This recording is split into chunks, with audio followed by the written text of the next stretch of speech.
Hi, I'm Dr. Nikole Benders-Hadi, a psychiatrist and the Chief Medical Officer at Talkspace, here to speak with you about how you can keep your relationships strong and healthy.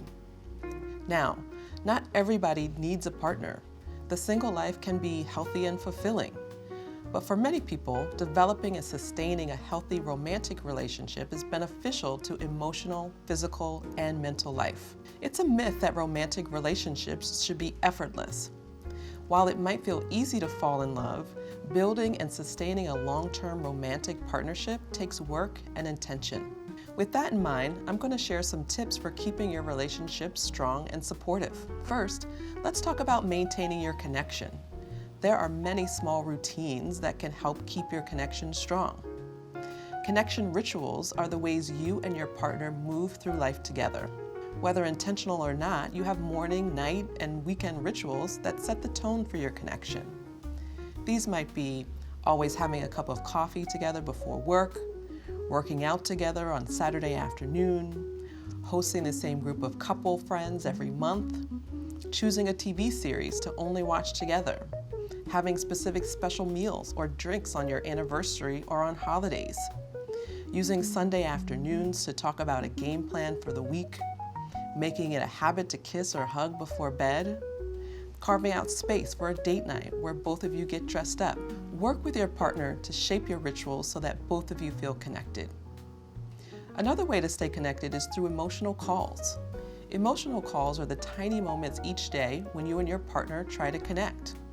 You might be reaching out to each other for comfort, humor, quality time, sex, or something else. Each day, think about what emotional calls your partner is making and how you can meet those needs. Let your partner know directly what you need to feel connected. Next, there are physical touch rituals. You and your partner can regulate each other's emotions and increase connection by developing physical touch rituals. Small gestures like hand-holding, hugs, and putting a hand on their shoulder can change your partner's nervous system from activated to calm. Now let's talk about conversations. When you're first dating or falling in love, you usually have long, deep conversations, giving each other your undivided attention. But as the years go by, it's easy to think you already know what your partner's going to say.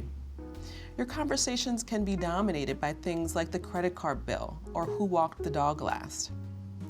Here are a few tips for having conversations that keep your relationship strong.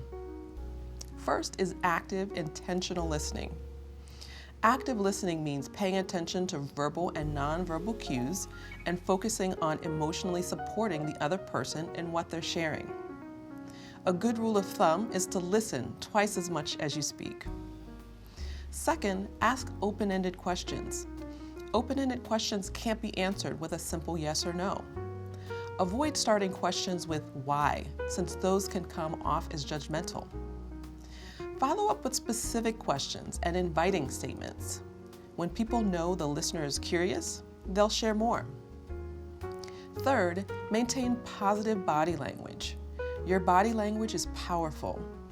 When listening to another person, use warm, open body language to let them know that you care and are paying attention. Small verbal affirmations let the other person know that you are engaged and involved in the conversation.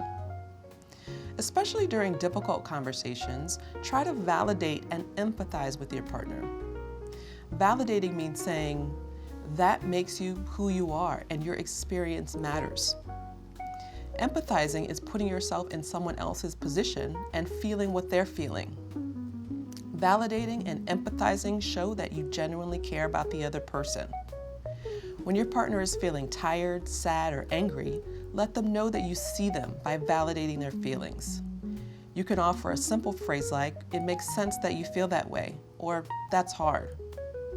Conflict is inevitable in all close relationships. Try to approach it as a way to increase connection through learning more about your partner and what they need. Find one thing you can agree with about your partner's viewpoint. Take breaks if big emotions or anger are too high. We can't solve problems when we aren't in the right headspace. When you hurt your partner, and it's inevitable that you will sometimes hurt each other, take responsibility for your words and actions and seek to make things right. Always keep in mind that both you and your partner are going to grow and change. The longer you're together, the more changes you'll see. Try to approach your partner's journey with curiosity rather than judgment. Appreciation nurtures and protects your emotional bond with your partner. A good daily practice is to think of something you appreciate about your partner, whether big or small, profound or basic. Even if you don't always verbalize it, they'll feel your appreciation and appreciate you more in return. Thank you.